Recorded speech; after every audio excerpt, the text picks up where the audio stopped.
ये कहानी है एक लेजेंडरी एस्ट्रोनॉट की, जिनका आखिरी मिशन वैसा नहीं गया जैसा सोचा गया था। एक ऐसा मिशन जो असल में उनकी हिम्मत और हौसले का सबसे बड़ा इम्तिहान बन गया।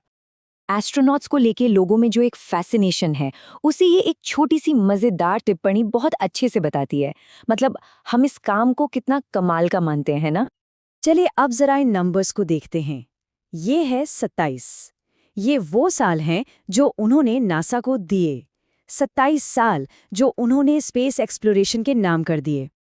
और फिर आता है ये नंबर 608। ये वो कुल दिन हैं जो उन्होंने अपने पूरे करियर में स्पेस में बिताए। 608 दिन धरती से दूर, सितारों के बीच। और ये नंबर तो कमाल का है। ये उनकी जबरदस्त काबिलियत को दिखाता है। एक महिला एस्ट्रोनॉट का स्पेस वॉक में सबसे ज्यादा घंटे बिताने का रिकॉर्ड 62 घंटे, जीरो ग्रेविटी में। तो इतने शानदार करियर के बाद अब बात करते हैं उस एक मिशन की, उस बड़ी चुनौती की जिसका सामना उन्हें बिल्कुल आखिर में करना पड़ा। तो अब थोड़ा पीछे चलते हैं उनकी कहानी में। ये जानना भी जरूरी है कि इस हीरो का सफर हमेशा से इतना आसान और सीधा नहीं था। उनके ही शब्दों में कहें तो वो भी असुरक्षित महसूस करती थीं। और ये बात उन्हें हमारे और आपके जैसा ही बनाती है ना? कि बड़े बड़े हीरोज भी कभी कभी खुद पर शक करते हैं।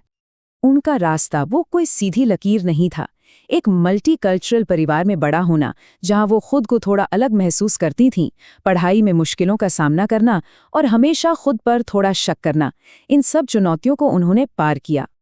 चलिए अब जरा उस दुनिया में चलते हैं, मतलब इंटरनेशनल स्पेस स्टेशन पर रोज की जिंदगी असल में होती कैसी है।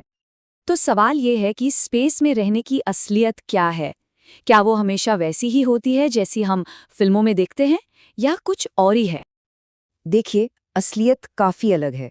सोचिए, वहां आंसू नीचे नहीं गिरते, चेहरे पर ही एक बुलबुले की तरह बन जाते हैं। स्पेस स्टेशन से लगातार अजीब अजीब आवाजें आती रहती हैं, और तो और कुछ खाने की चीजों से खैर गैस भी बनती है। तो ये धरती जैसा तो बिल्कुल नहीं है। और अब आता है कहानी का वो नाटकीय मोड़, वो पल जब चीजें बहुत बहुत ज्यादा बिगड़ गईं। ये वो घटनाएं हैं जिन्होंने एक छोटे से 10 दिन के मिशन को 9 महीने की एक बड़ी मुश्किल में बदल दिया। सब कुछ डॉकिंग के वक्त शुरू हुआ, जब एक एक करके 5 थ्रस्टर्स फेल हो गए। और ये तो सिर्फ शुरुआत थी। तो ऐसे में एस्ट्रोनॉट्स क्या करते हैं? उनके पास एक बहुत जरूरी दिमागी टूल होता है, जिसे कंपार्टमेंटलाइजेशन कहते हैं। इसका मतलब है किसी बड़ी मुसीबत को देख के घबराना नहीं, बल्कि उसे छोटे छोटे हिस्सों में तोड़कर एक एक करके सुलझाना। और देखिए उन्होंने खुद इस बारे में क्या कहा। जब थ्रस्टर फेल हुए तो उन्होंने पूरी समस्या पर ध्यान नहीं दिया। उनका फोकस सिर्फ एक चीज पर था, अगला कदम क्या है, कैसे भी करके सुरक्षित डॉक करना है। तो अब शुरू हुआ एक लंबा इंतजार, और इस दौरान जमीन पर लोगों की सोच और उनकी असलियत में जमीन आसमान का फर्क था। ये स्लाइड बहुत दिलचस्प है।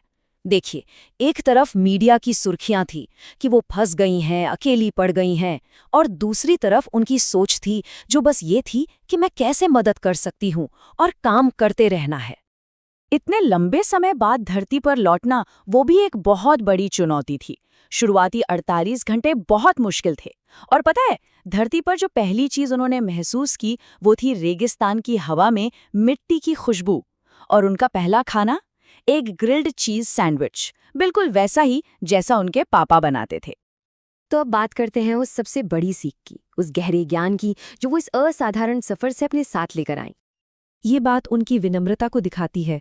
जब अपनी उपलब्धियों की तुलना अपने पिता से की, तो उन्होंने कहा कि उनके पिता कहीं ज्यादा बहादुर थे।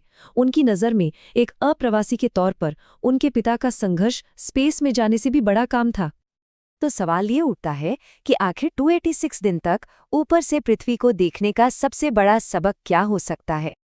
और ये थी उनकी सबसे बड़ी सीख। जब पूरी दुनिया से उन्हें सपोर्ट मिला, तो उन्हें एहसास हुआ कि लोग अच्छे होते हैं, और इंसान होने के नाते हम सब एक दूसरे की परवाह करते हैं।